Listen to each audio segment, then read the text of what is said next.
Good morning, good morning.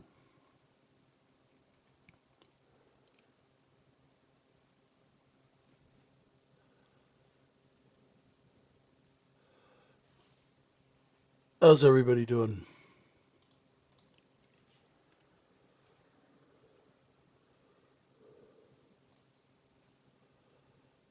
Good here, what's going on? How are you?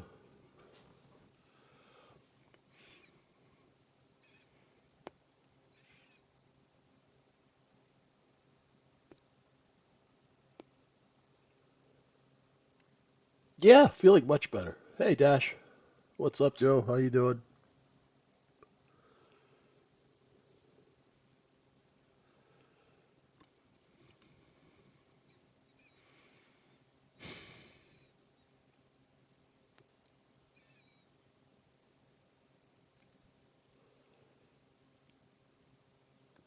Yeah, sound a bit better.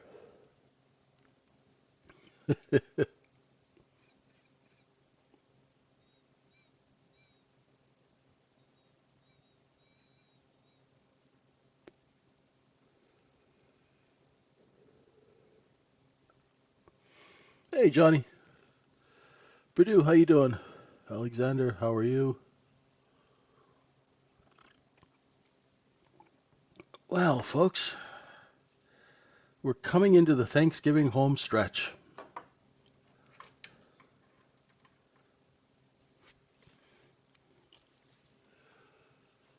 We're almost there. One more day.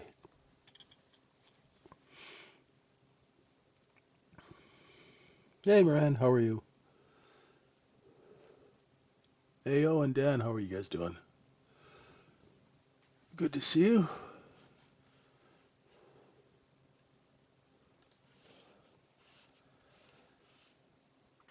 Well, here we go again.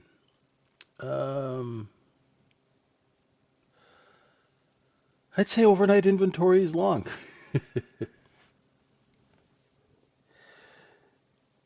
So now there's something you folks need to understand, and we're going to see if this happens next week.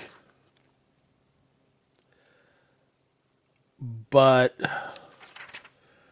we need to pay attention to there's something that's happening usually when a market gets ramped up at the end of the day like it did yesterday. It backfills at night. And it hasn't been doing that. It's been gapping up or moving up, and that's a month end thing. What we're going to see is after in a new month, or is that still going to happen? Strange little things that usually happen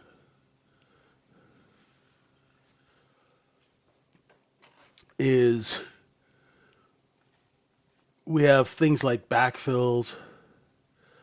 That J period here we have in market profile, this J period right here, that usually opens and corrects inventory down. It opened and boom, straight back up into a poor high right where there's supply up here at 68.10. So let's see how the market negotiates this area here. Because yesterday we went through those single prints like a hot knife through butter. Let's see what happens. We hit them, stop dead, poor high. So the trade there is you short that, you short 9, okay? Short 9, stop 10. Cover is going to be 7.5, 7.25. Right here. Right where Jay took the eye. Hang on. I'm going to show you guys something. Since it's kind of slow, you might as well learn market structure the proper way, right? So market structure is basically a structure of the transactions. Do you see when J period took that eye high? There's shorts trapped there. So if you were shorting this, right, you don't want to spend too much because if the market can't get underneath 8, it's going to turn and do exactly what it's doing. It's like when you grab an alligator by the tail, it's going to turn around and snap at you. And it's the same thing here.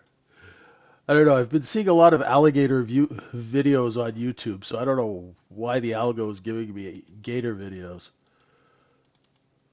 But there you have it. Maybe it's because I keep looking at houses in Florida that I can't afford. uh, those Florida real estate videos are good. Very enticing. So we do have a little set of single prints right here. See, that's that short position I was talking about. So these are the benefits to market profile. You can see things. Now, to be able to see these things, you've got to kind of sit and stare at the chart for a while and get to know it. When people first look at market profile, they're like, what in the hell is that? And I get that. I totally understand it because that's what I said the first time I saw it. And the first time I saw it was when I was watching Tasty Trade with the boys, Brad and Peter. And unlike everybody else on Tasty Trade, they were really calm. I was like, okay, I need this because all the other traders, this whole drinking Red Bull and hooking a car battery up to your tongue and trading, that didn't really work for me. So it was something calming about it. And then I started looking at it and I started getting a headache. I would literally get like an ice cream headache from market profile. It took me years to figure out how to look at it in a simple way. And basically all it is a half-hour candle chart where you open up the candle, right? If you were able to take a half-hour candle chart and open it up and look at all the functioning parts of that candle, that's what you'd see here. So it just shows you volume at every tick. It shows you where the shorts are trapped. It's very easy to see once you know what to look for. When you don't know what you're looking for, it just looks like it just doesn't make any sense at all. It's very freaky. So the other thing is you can clearly see, now you don't need market profile to do this. Your stops are at the bottom and top of every half hour bar. Why is that? Hey Donnie, how you doing? Why that is because the top of the candle are where the sellers initiate, the bottom is where they stop. So if they stop there, that means so for example, right? So if the market sells down and comes down to 4.5, right? Pretend 4.5 is a glass door. And the sellers are looking out the glass door and they see a whole bunch of buyers coming out of the cars into the parking lot, rushing up and pushing against that door. What are they going to do? They're going to raise price. Right? If the buyers are walking back to their cars, they are going to break that stop and sell it to them lower. See? Very simple. TPO is like, yeah, it's like, what the hell? Because where have you, other than market profile trading, have you ever seen a TPO chart in real life anywhere else? Right? Not in school, not on the trade desk, not in university. I have never seen a market profile chart in 34 years of trading, never saw it until the last 12, 13 years. Because there was only one guy who figured it out. And another guy called Jim Dalton who financed the guy who figured it out. Because the guy who figured it out was more of a stats guy than a trader, so Dalton financed his book. And then, of course, he wrote one of himself. All right? Now, what I'm trying to do is I'm trying to take that and update it so you can use it without overthinking everything, which is what most traders like to do. We all look, because we all get in here and we all go, there's got to be something. There's some secret sauce to this. And it must be highly complex because these dudes are they're all driving Ferraris. They have 4 or 5 houses. You know, they have their own Gulf Streams. So there's got to be something really, really complicated to this. Once you've been in the business a little while, you realize it's not complicated. It's just a really big show. these guys, you walk around like you own everything, and people throw money at you. You take that money, you hire a couple of analysts to tell you what stock to buy. Now, some hedge fund managers are very, very smart, fun, stock pickers and things like that. And some of them are really great traders like Steve Cohen, right? But then you go and look at where Steve Cohen was trained. Cohen was trained at Gruntle, which is kind of like a Sopranos kind of firm. I mean, their chief investment officer back in the 90s looked like a character from The Sopranos. The guy looked like a goon, right? So he learned how to trade on the street. And all it is a little bit of street smarts and a little bit of common sense and some knowledge about the business. Now, having said that, we use these charts to tell us where these guys and ladies are transacting. So this particular balance zone I took, right? Usually what I do is I wake up and I go and I look and I go, okay, there's a balance here, there's a balance here, there's a balance here. But I went, you know what? I'm just going to draw a volume profile just out of curiosity to see at the end of the day, where did they park? Where did they hide all the donuts? The donuts are all priced here between 80 and 84. And you could see balance times 2 and balance times 4. Well, these are profit zones, right? So you don't need to be a rocket scientist to know that I bought something here and I'm selling it here for profit. And as I've been selling it here, people are coming in. Now, why are they coming in? Today is month end. Tomorrow is Thanksgiving. Friday is market maker month end, and it's a half day. So today is the last full trading day of the month. So those who are short have to cover. And that pushes price up, because if you know that people are desperate to buy and you have all the supply,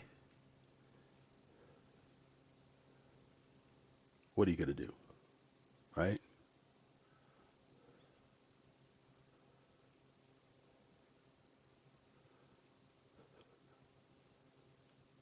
Hello? Anyone? There you go. Raise price. Lift that offer. See, Moran? See, you just didn't fall off the turnip truck. There you go. Take advantage. Because it is your moral duty in this business, when someone is in trouble, to take advantage of them. That's this business. It's not pretty. Desperate buyers, higher price. Buyers who are like, I don't know, I don't really know about this. You'll lower price, right? That's all it is. But the only thing is there's billions of transactions happening, so it's hard to think of it that way because you don't see the transactions. It's just a chart. But the chart is a chart of those transactions. So now we've hit resistance at 11. The problem is it's really slow. I haven't checked his margin requirements up tonight. I haven't even checked my email this morning. AMP was always the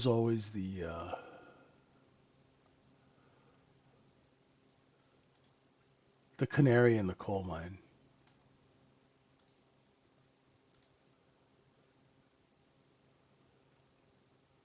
Anyone? You guys don't know? Boy, I'm telling you. No margin? Okay. Sorry, I've had a lot of coffee. I've been up since 4 in the morning and it's almost 8. So, oh, look, backfill. See how we're filling in that short position? One tick at a time.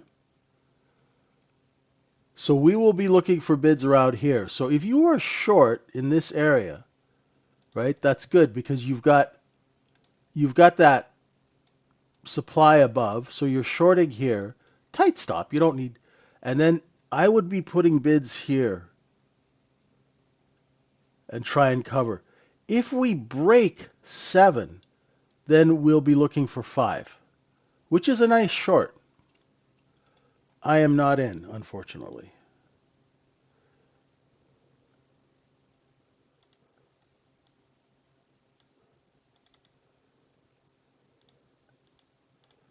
And that is a normal short because what you're doing is you are shorting with the business because inventory is long, right? And it's correcting lower, right? Long inventory is correcting lower. That's normal business. So you are trading with the business. Why would you put bids here? Well, that's because everybody else is going to be buying there. And if you don't, as Richard Rawlings would say, get you some, you're going to miss out. See, they're missed out. See, if you didn't have an 8 bid, right? If you didn't have bids here, now you're forced to pay 8.5. That's why when you put your orders in, as soon as you're long, put your sell orders in. As soon as you're short, put your buy orders in. Okay?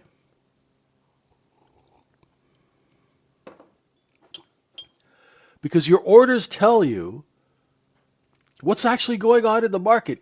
If I have an order in at 7.5 or 7.75 even, and I see it trade 7.75, but I don't get a fill, which means my order did not get executed. That is what a fill means, right? Then I know that there's not enough supply at 7.75. I got to bid up.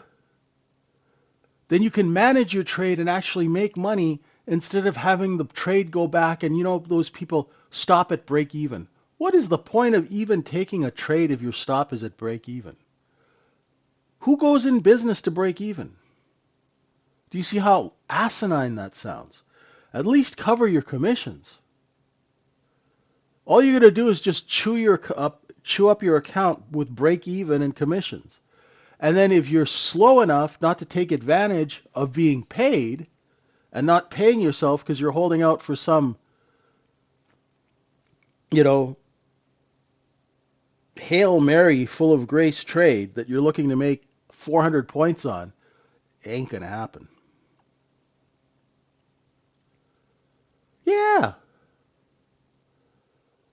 That's beautiful, Johnny. And you wonder, right? Who the hell is shorting this? Who is doing that? Always remember, P.T. Barnum, there's a sucker born every minute. Right? Also, there are FOMO longs, Johnny. They're thinking, I'll buy it at 68.10 and it's going to go to 68.50.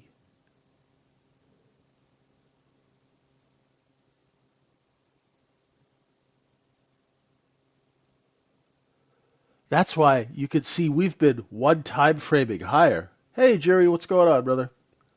We've been one time framing higher for a while now.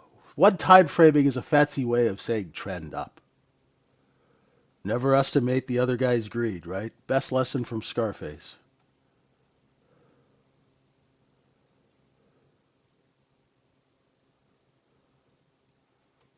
Yeah, but dear, if you want to take that out, brother, I don't want to get sued, okay? Please, just delete that. Granted, it is funny, but I don't want to get sued, if you don't mind.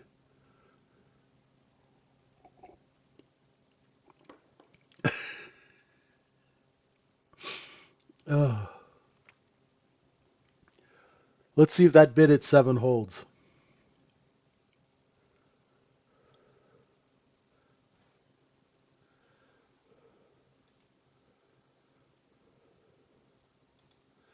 Can't forget the FOMO longs. We need them to operate,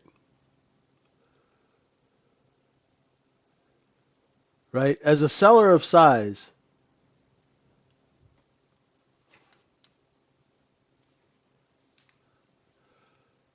you got to have the FOMO longs.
See how we're breaking the 7.5s?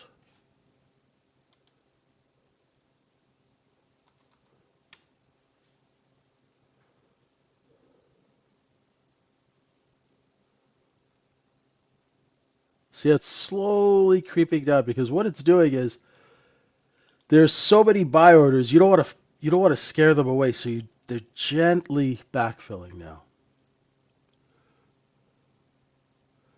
Psychological numbers a real thing, like round numbers? Yeah, I mean they're psychological because everybody asks about them, right? So there will be some order flow around those, right? There'll be some order flow around that stuff.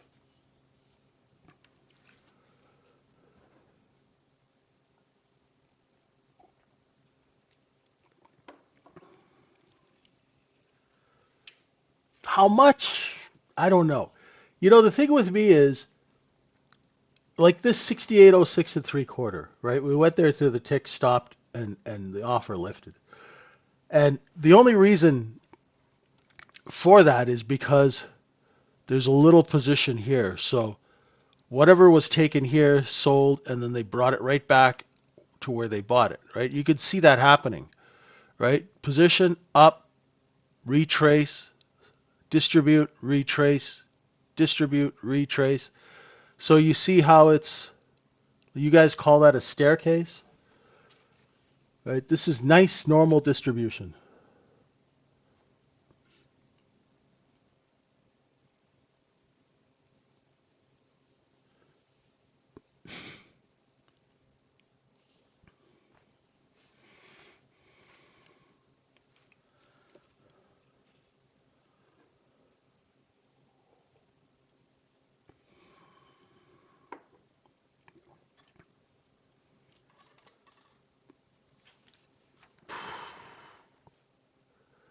There'll be better opportunity, hopefully now when London opens. We can break through those mini cost base levels, you see?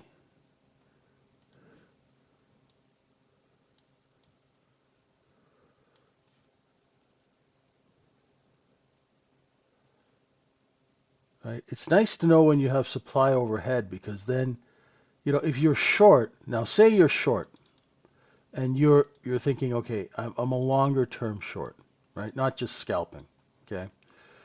So if you're short in this area, your warning level is going to be here at 9.5, and your hard stop is going to be there. So you can stay short as long as the market stays under 9.5. Does that make sense? This is how you use the levels.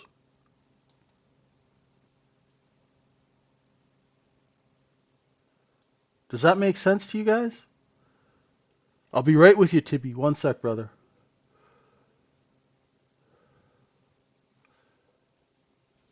Anyone? Okay, so you're short, say you're short 5 contracts here. If it starts taking out that level, I would automatically start cutting risk. Because, especially if there were no single prints here, definitely be cutting risk, right? And my hard stop would be here. Because why sell something you don't own when everyone's trying to buy it, right? So you can stay short. Now it's choppy as hell and really slow because it's the last full trading day of the month, right? And nobody with half a brain wants to take on any risk, right? So you're going to have to use the levels. Now, that's your level, and then that's your next level, 805, right? So say you're short and your warning level is 9.5. Now you get a new warning level because of these two candles. Do you see that?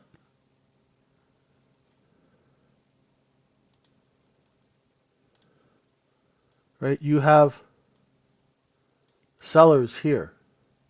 That seller has moved from here, from 9.5 down to 8.5.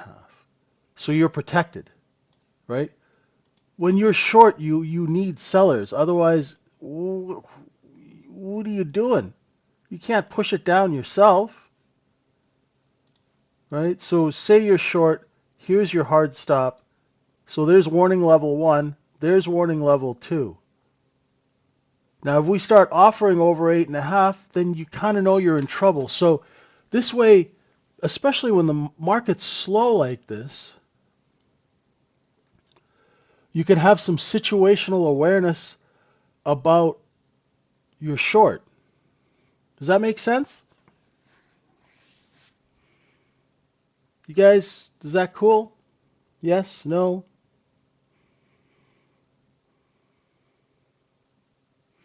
Cool. Cool.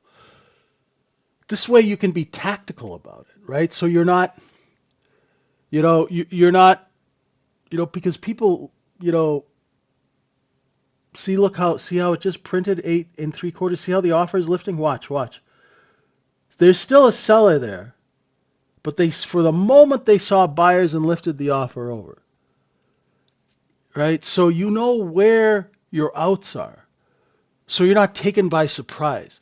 Now, when you're not taken by surprise, you can execute much better because you understand, okay, I'm short 5 contracts, maybe at 8 or maybe 8.5, right? If it starts offering at 9, that's not looking good. If it gets up to 9.5, that's really, I should start cutting size, maybe go from 5 to 3 contracts or 2, right?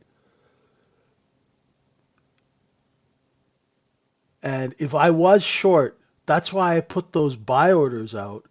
Even if I was looking for a short down to 2, right? Say I'm short 9, I would have had buy orders at 7.5,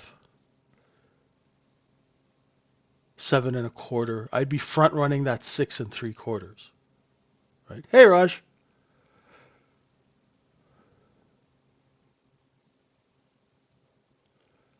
And when you front run a level, it means you're getting yours before everybody else. You step in front of those other buyers. You have to. You absolutely have to. You're competing for product. Sometimes you're competing to sell product, sometimes you're competing to buy product. But make no mistake, you're competing, so don't fall asleep at the switch. Right? See, I don't like this as a short now because it's found some bids at 7, and that offer is starting to lift over 8.5. Right? Hopefully, if I'm still short, the offer will come down. Now, I haven't done anything yet, but I would have covered a good amount of my position in the 7.5 area if I was short 9.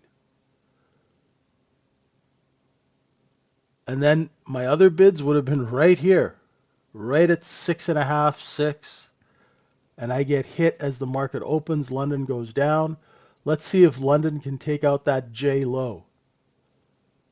Right? This is a nice inventory correction. It's a nice, decent inventory correction. Overnight inventory is long, right? And that's okay. It's the last, like, I've never traded the Wednesday before Thanksgiving, right? I really like the Thanksgiving holiday. It gives me time to just chill. London is about to open. Yeah, that's what I'm thinking. Let's go clean up some of this. Yeah, let's go take out these stops down here. Now, Tibby, do you agree with these sayings? Waiting is trading. If it is not a good idea to buy, then it is a good idea to sell? Jesus Christ, no. I don't agree with I don't agree with those sayings at all. Where did you go grab those, my friend? Right? Well, waiting is trading. I mean, I do a lot of stuff on why you should wait. You wait because you want to see what it's doing. So that is a part of trading, I guess so. But if it is not a good idea to buy, then it is a good idea to sell. Dear God, no. That is a horrible saying.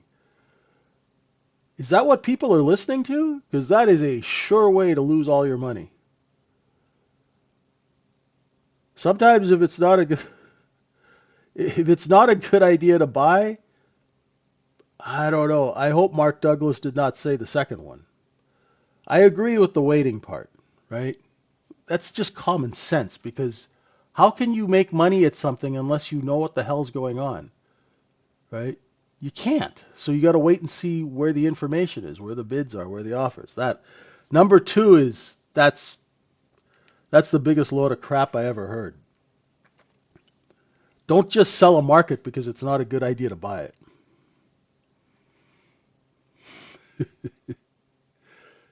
Hey, B-Pod, how you doing? Welcome.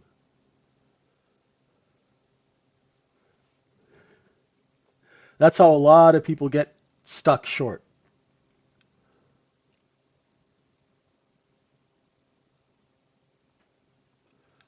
Trading is about having a trade setup, okay? Well, 90% of trading is waiting for your business execution model to reveal itself.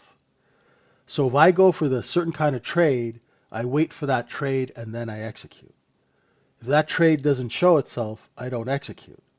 This way I'm not throwing money out the window on some crazy half-ass idea, right?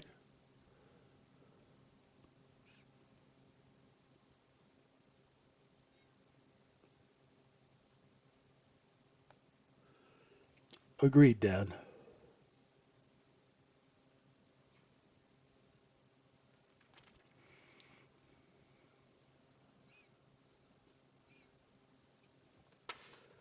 I'll be doing a video and I'm writing something up about the A plus setup.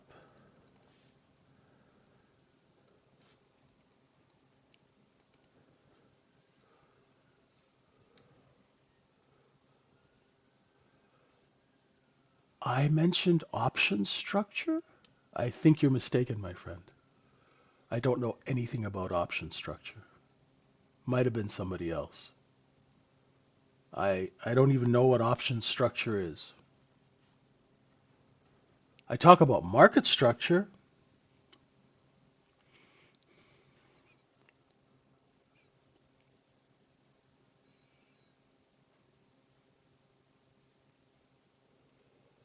but I don't touch options, even though they're very popular.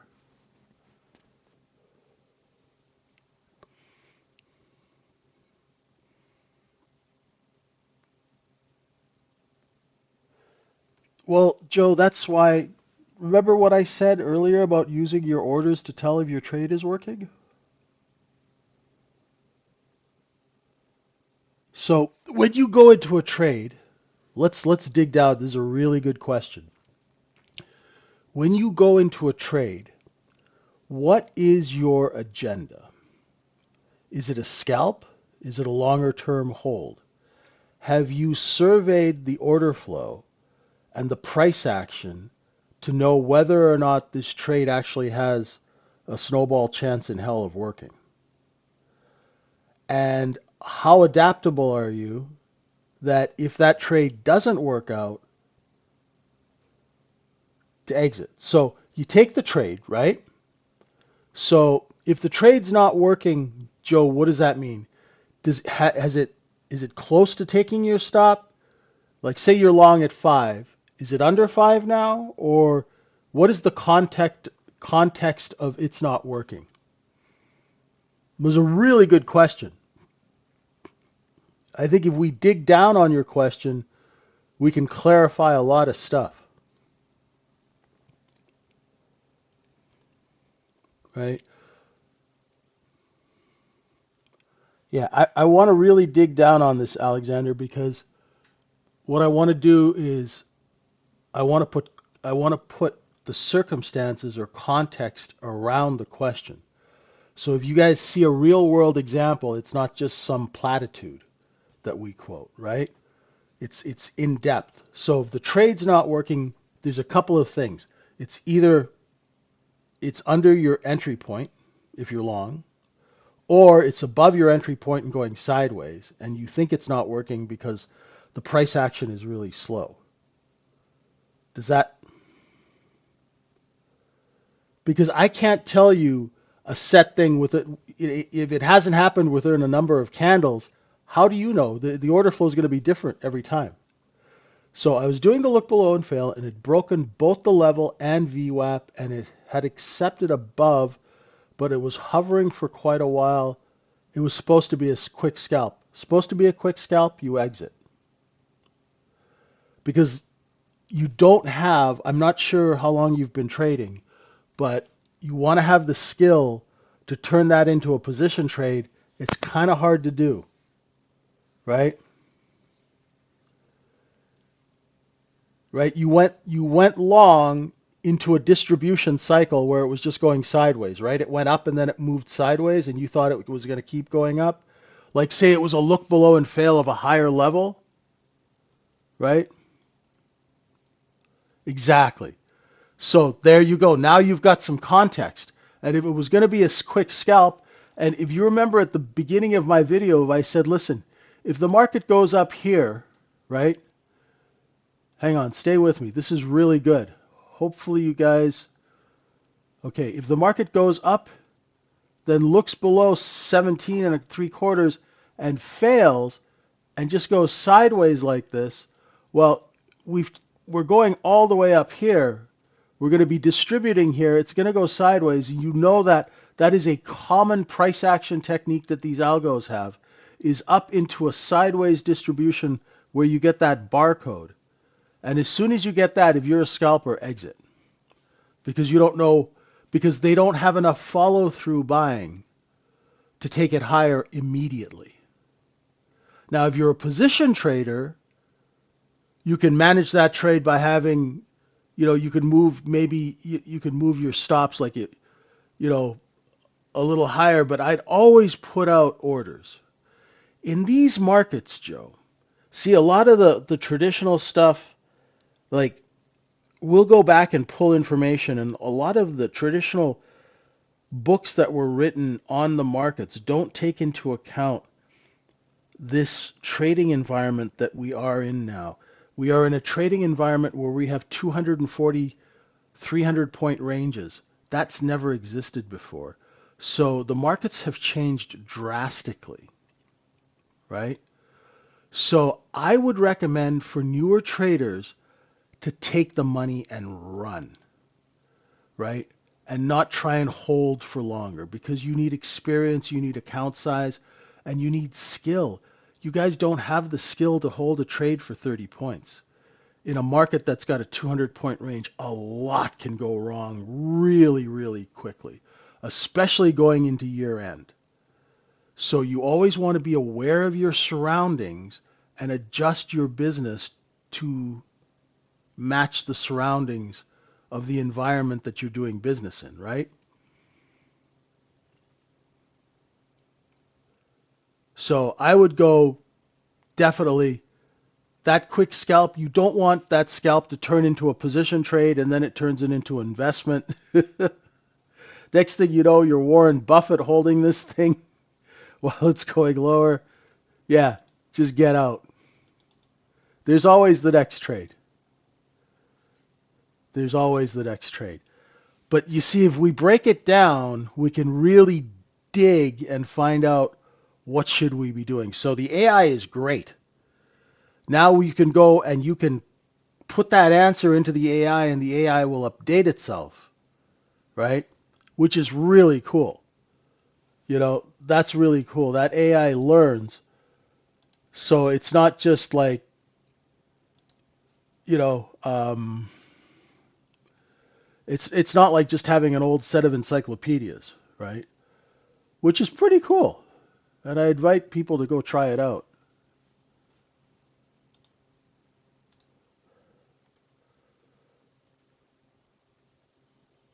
Yeah, see, but now you know when you're doing a look below and fail into a higher distribution, mm, right? Unless you get that really, really big bid that pushes.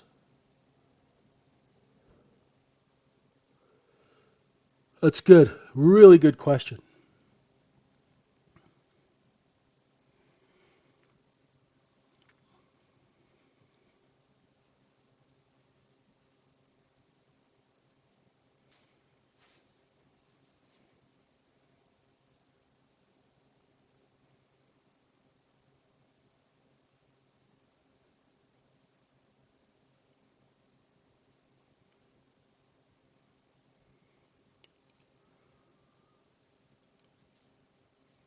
It is.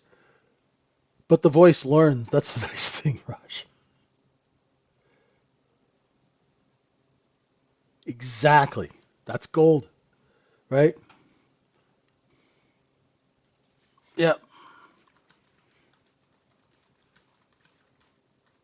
Watch the speed of the candles.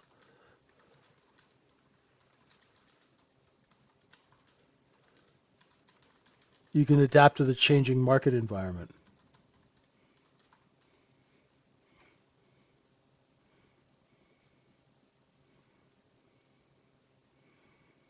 Now, I did a video on how to spot aggressive selling. It's in the JJ video section. You might want to take a look at that. I don't know, it's back quite a ways. I'll find it for you guys. Ah, here it is. Identify aggressive sellers. Copy message link. There you go. Ah, cool. Well, thank you for watching it. I don't, yeah, I do these videos and I'm not sure if anybody's watching them, but it's great. Thank you. uh, that was the coin of bitterness today, 87,000. I still don't know what's going to happen at that thing. So we found some bids at cost basis under 4, 6804. I've got to say, even though I'm a Canadian and I'm in the UK right now, so I don't actually celebrate Thanksgiving. I don't have anybody to celebrate it with, right? Hey, Raj, let's have a Scouse Thanksgiving. That'd be cool. Um,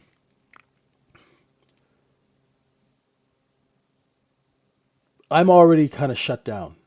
So what I plan on doing, what I use Thanksgiving for, well, when I was doing deals, I would sleep. But as a retail trader, what I do is I'm going to be doing a lot of videos and that kind of thing over the next 2 days. I'll be posting in the room.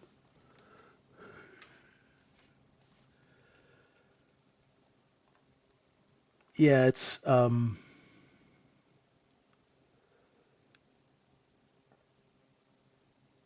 kind of look at what I really want to dig down in. My New Year's resolution is to help you guys. I want to help you focus solely on execution and scenarios and that sort of thing. I got a ton of videos, Johnny. Tons and tons of videos in that JJ video section. And then the JJ commentary section, I'm always putting stuff in there as well. Now, some of these videos, and I realized that um, they have, because I asked you guys and you said just do one video. I said, or should I break it down? And then I did it in one video, and a lot of people really weren't able to follow along, or they just kind of lost interest and they didn't really write down stuff. So I think what I'm going to do is I'm going to break down concepts one by one instead of lumping them all in one video.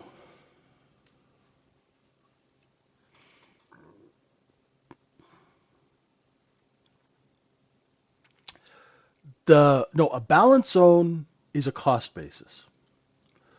That cost basis is acquired and then distributed. You can trade the balance from the edges, right? Basically, a balance zone is a cost basis. It shows you that where your goods are priced, right? So, for example, here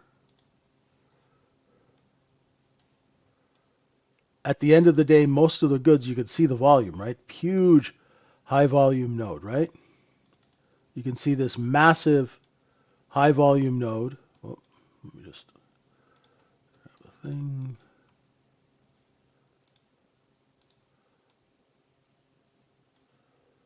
You see this big high volume node. right? So that's the cost basis. That's where everything is priced. Then you go sell it for profit. And people keep coming in, and then see you probably got chopped it, you probably got stuck in this chop right here.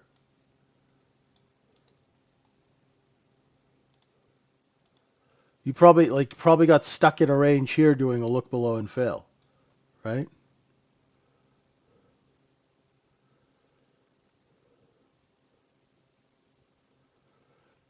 I did. Dash, if you just scroll back,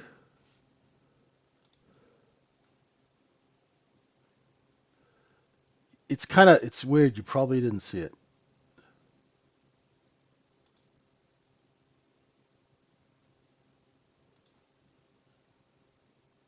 Where am I? Where am I? Where am I?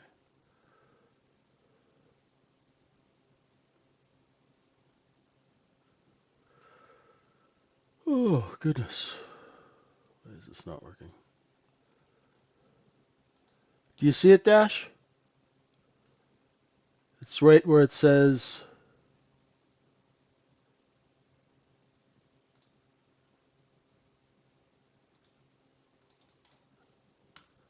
Just click there. Good, cool. Yeah, it's weird. It's a little blue thing. Anywho, so you got your cost basis. You go sell it. This is a balance zone as well. This is a balance zone as well. This is a balance zone as well. But these are distribution balances. They are the distribution of this product. Does that make sense?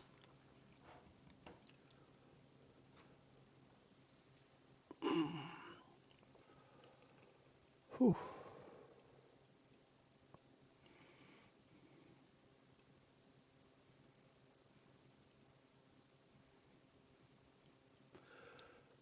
It's not the this is the let me put it to you this way. This is the acquisition cost basis. This is the distribution cost basis. It is a cost basis, but it's the distribution of this. No, you don't know. No, don't worry, Johnny. You just I'm just trying to explain what this balance cost basis is, right? So it doesn't matter. You can trade whatever. You can do a look below and fail, right? So here, if you had done a look below and fail of 96, you're looking for 99 because it's kind of choppy. But the best look below and fails are when it goes up here, goes sideways, comes down, and then back up. That's sort of the best look below and fail. Those are the best. But yeah, don't worry. I know it's kind of overcomplicating things, but I'm trying to keep it simple. Right? See, most people are unfamiliar with the concept of inventory. That's why, Johnny, if you go back, I have like beginner videos where I explain, like I do Markets 101, and I explain what inventory is and cost basis. Now, when I started trading, I was really quite surprised that nobody talked about inventory. I was like, okay. Then I found the market profile guys and they talked about it. I was like, okay, cool. These guys understand how markets work. But markets are about acquiring an inventory of goods and selling it for a price. I'm going to put this in here. It's in my JJ commentary section. I think it's worth reposting in the room. Okay? I think everyone should read this and memorize it. Okay? The business of Wall Street is to finance corporations and sell the securities which result from this financing. Okay, some are good, some not so good. Those who manufacture and sell them to the public know their value the best.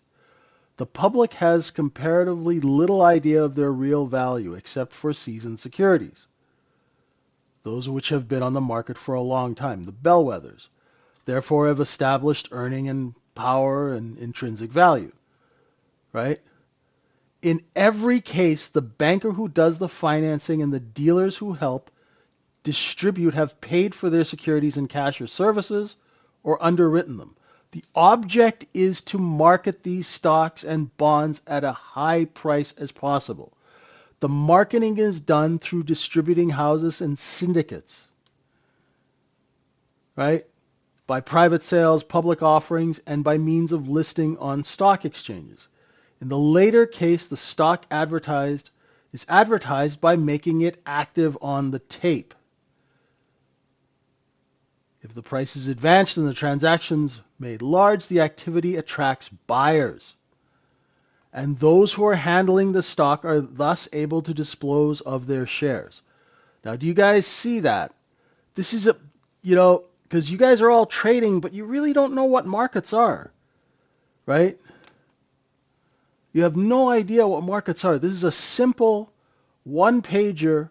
I can't remember where the hell I went and got this from. It's from an old book somewhere, right?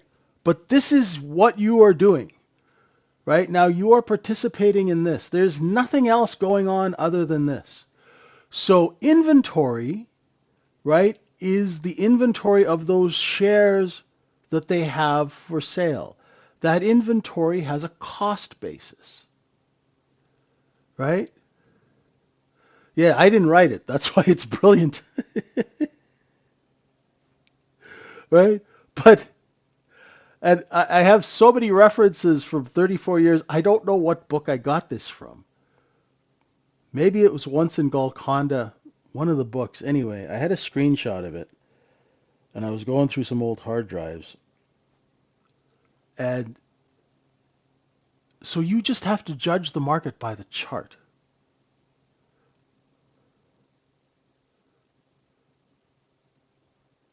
You know,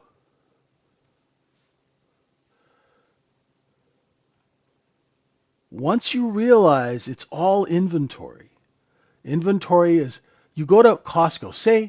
Say you have a corner store and you're selling cigarettes and bubble gum and um, all that stuff. Well, you go to Costco and you buy it cheaper, right? So you buy maybe 200 packs of cigarettes, 300 packs of bubble gum, whatever, right? You pay a certain amount for that. That is your cost basis. So now you have an inventory. You have an inventory of goods you are going to sell. That inventory has a price that you acquired or paid for it. That is your cost basis. That's a balance zone. Then you go and distribute it. That's another cost basis. That is your distributive cost basis, right? So here in this particular chart, we have this is where the goods are priced, and then this is where we're selling them. So as you can see, it's a pretty good night for sales. See? Do you guys get that? So if you came and you said, JJ, how are sales going? I'm like, pretty good. Not bad. We haven't had to really discount product at all tonight. Because every time we discount it, buyers come rushing in. Not bad. This is a sales chart, my friends. That's what you're trading. It's a Now do you understand why I say it's a sales chart?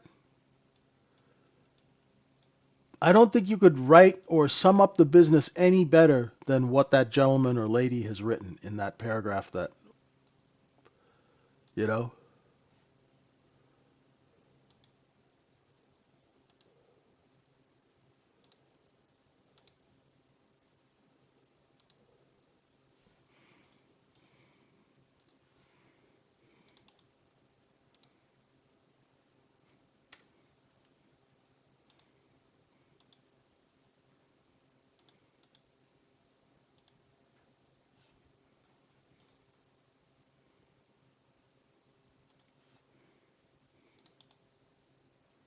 That makes sense?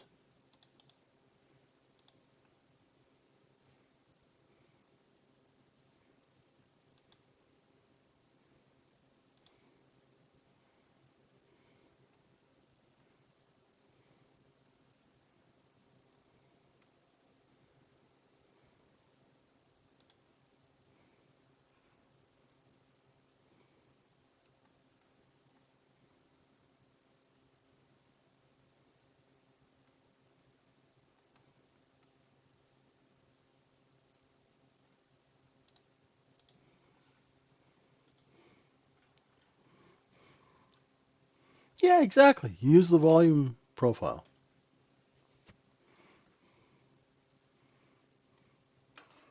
Oh, thanks, Mother Truck.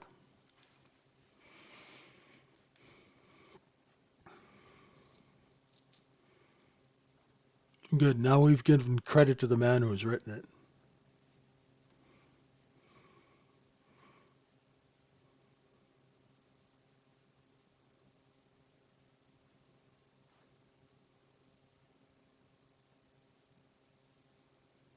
That's pretty much it.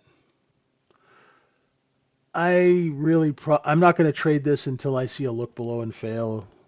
Um, oh, thanks, Badir.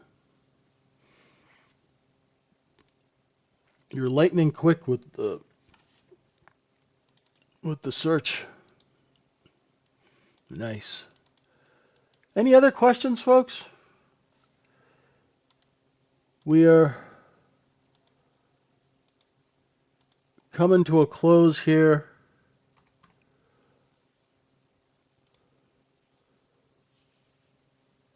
We'd love you to come and join us at the Trading Syndicate. We have we'll have a Thanksgiving special going, and if you really want to learn how to trade, if you're serious about it, drop by. We can help you. I'm also going to be doing some new coaching. I have time because I'm going to be around at Christmas. We're not going anywhere. So if anybody's interested in lifetime mentoring, drop me a line. I'm vwaptrader1 on X. And we're going to be resuming the coaching classes in January. I've got some new stuff planned, a little bit more practical. And of course, everyone who's paid for the mentorship will be included. Thanks, everyone. Have a wonderful Thanksgiving if I don't talk to you before that. Otherwise, we'll see you at 9 o'clock Eastern Time. Appreciate you guys. Trade safe out there, okay? Have a wonderful morning. Bye for now.